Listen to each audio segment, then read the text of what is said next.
ukomanga wubaka umuryango. Intsinzi iva mu gushaka amahirwe mu bibazo. Umuntu wihebye abona ingorane zose, ufite ibyiringiro abona amahirwe muri buri ngorane. Abigisha bafungura imiryango, ariko ugomba kwinjira wenyine. Twese twavuze dufite amahirwe n'ubushobozi butandukanye.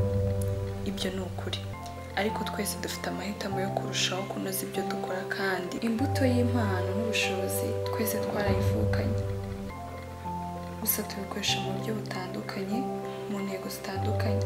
Ibyo nifuza kugeraho n'ibyo wifuza kugeraho biratandukanye. Nicyo gituma habaho itandukaniro mu mahirwe ufite n'amahirwe ufite. Abantu bamwe banga amahirwe, abantu bamwe ntibazi amahirwe, kandi abantu bamwe bata amahirwe. Reka uyu munsi tuganire ku bintu wakora kugira ngo ubashe kurinda amahirwe ufite uyu munsi. Mbibutsa ko iyi ni Mama Charlene Official mu kiganiro Fight or Die, mugezweho na Charlene Zirion.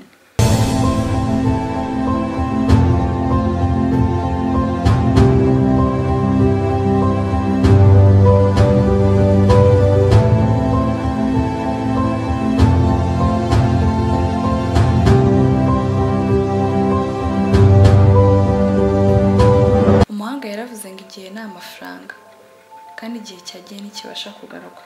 Uyu munsi niba utabasha kumanaginga igihe cyawe ngo uhitemo icyo ukora n'icyo ureka, uhitemo aho ujya n'aho utajya, wizere yuko amahirwe ufite mu buzima bwawe ugiye kuyabura, cyangwa se opportunity.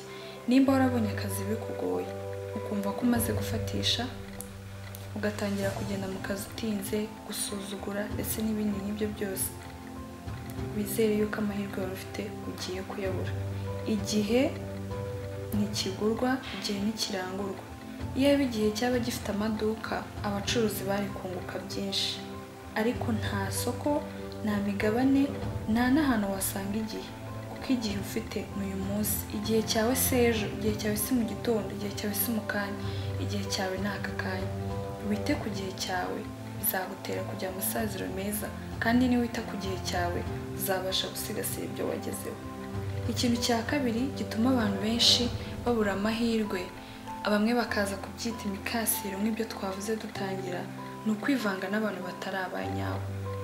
Nimba uyu munsi hari intego ushaka kugeraho, utangire umenye abo mugendana, abo muvugana.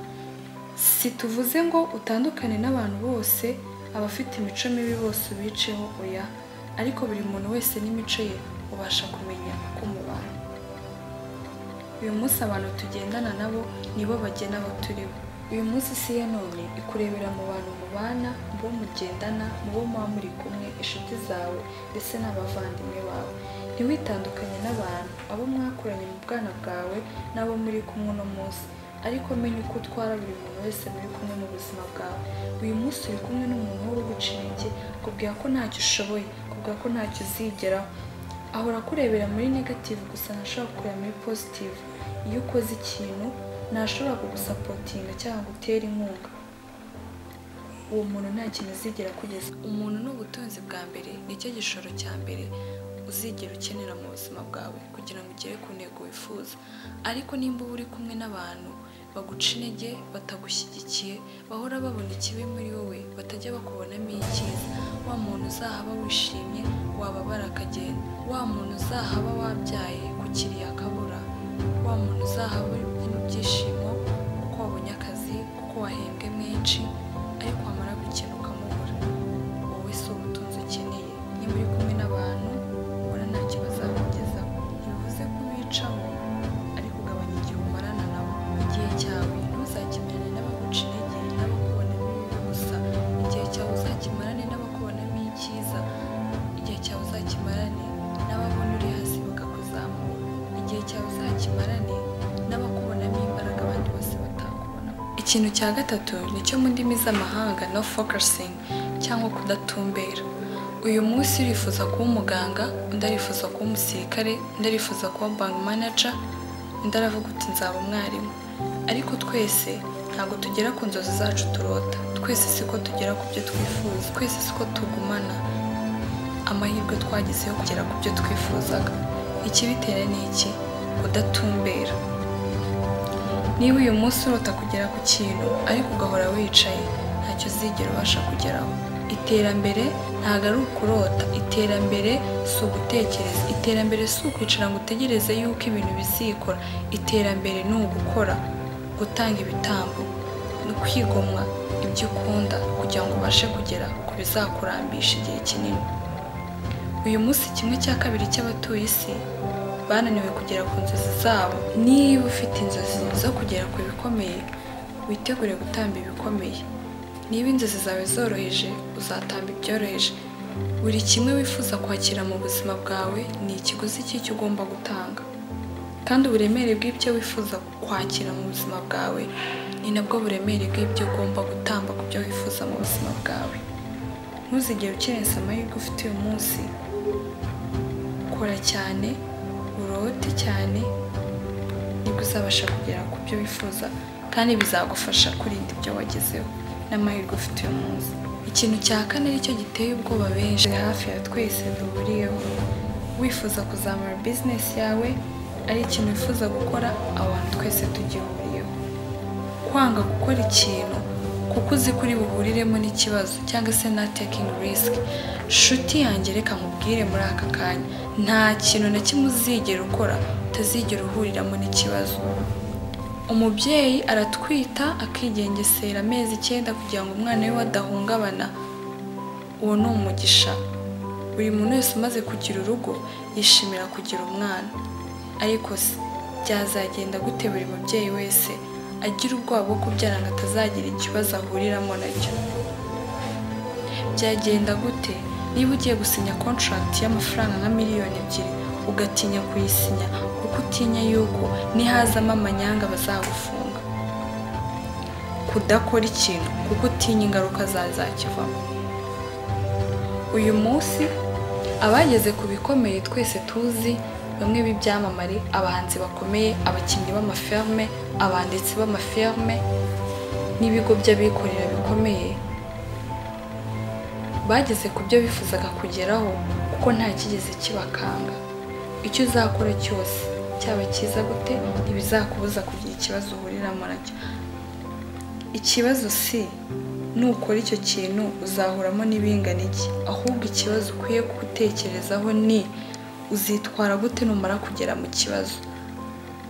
Isi dutuyemo ntabwo ari paradizo, isi dutuyemo izahora itubabaza, isi dutuyemo izahora idutenguye iminsi yose paka twese tuvuye muri iyi si. Icyo tugomba gukora ni ukwemera gufata risk, ahubwo ukamenya uko ugomba guca mu bibazo ufite. Ikibazo wagize ku kazi ukamenya uko uri bugikemure. Imbere yawe hari ubwato buri mu nyanja, inyuma yawe ahumutse hari inyamaswa nk'intare n'ingwe, kandi ukwiye koga kugira ngo ugere kuri bwa bwato ubashe kurokoka. Ni bwo bwonyine buhari bwakurokora. Nta muntu uri muri ubwo bwato ngo araza kubutwara aza gutabara. Ese uzahagarara izo nyamaswa zikurye cyangwa uzemera wowe naho haba harimo imiraba kugira ngo ubwo bwato bugucikishe? Iki ni cyo bita ubwoba. Abantu benshi mu buzima bwacu tugira ubwoba bwo kugaragaza ikiturimo, ibyo dutekereza, intumbero zacu, icyizere twifitiye, kugira ngo abantu bataduseka, batadufata mu yindi shusho. Mu gihe ufite ubwoba, no muri iyi si n'iki kinyejana tugezemo, witegure ko nta kintu cyiza uzigera ugeraho. Uzahora hasi, uzahora usuzuguwe, uzahora ubabaye. Ujye unanirwa ariko basi wagerageje. Ariko ntuzigere wishinja ubunebwe, ntuzigere wishinja ko utigeze ugerageza. Ubuzima, iterambere, ibyo twifuza n'amahirwe dufite, buri byiza byose dutunze mu buzima bwacu bidusaba imbaraga nyinshi kugira ngo tubashe kubirinda. Ariko bamwe ntibabasha kubigeraho kubera ubwo bwoba. Mu gihe ufite ubwoba, nta muntu uzakubonamo icyizere. Mu gihe ufite ubwoba, ninde uzakubaha?